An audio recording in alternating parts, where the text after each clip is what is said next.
The lights of her comrades danced and turned around the pillars of Hinet. The pillars lit up as her comrades continued dancing, touching the pillars, and then lifting their hands to the moon. Tears flew past the stars. Folly wanted to grab the tears, but they were out of her reach. She stood up from her small resting place on her hay bed. Flowers, food, and hay fell as she touched the ground. If only someone else was able to share this moment with her. Where was her twin brother? Maybe Hythe was among the heap of bones and clothing, looking for another meal. Her friends continued dancing around the pillars and the bones. Her brother was now among them. Hythe's full already? Folly looked to her side to study her unfinished meal, a mother staring lifelessly ahead, her pale skin still attached to her body. The little girl walked forward and grabbed the former mother by her long hair. It was odd that this woman still looked like the same mother who allowed her to sleep in her own home. It was fun playing with the human children for once. None of them questioned her attire, yanked off her hood, or called her a demon. The mother loved sharing stories with her children around the wooden thing the mother called a table. The children also shared their stories too.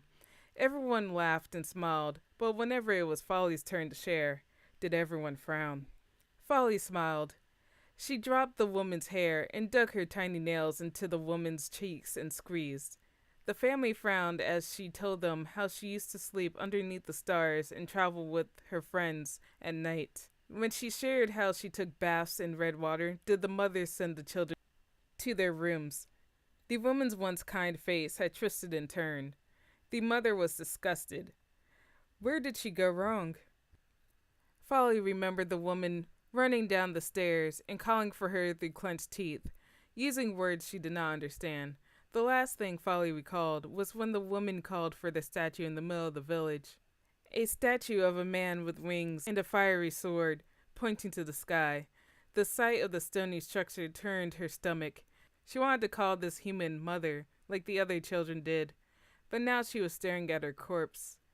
When she had opened her eyes after her slumber, did she realize her comrades had finished hunting?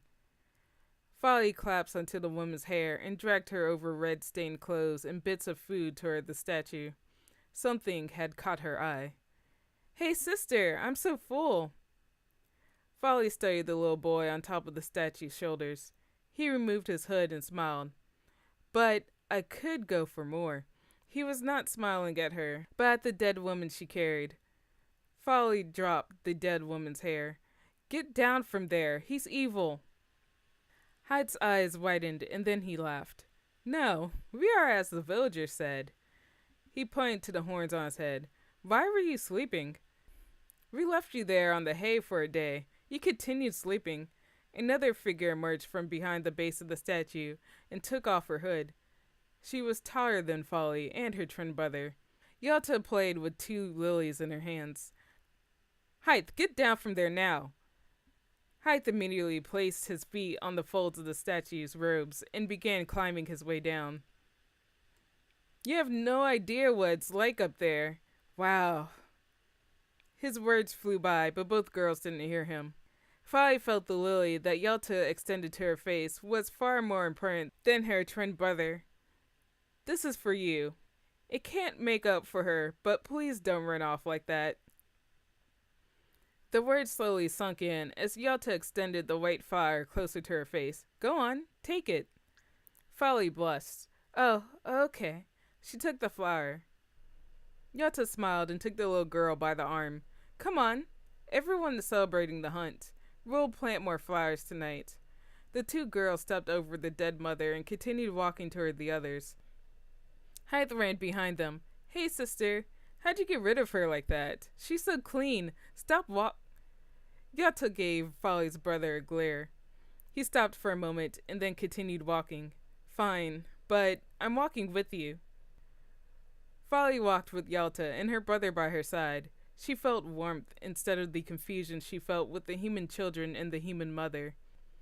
This was her family, she decided as she joined the dance. It was wrong talking to her food.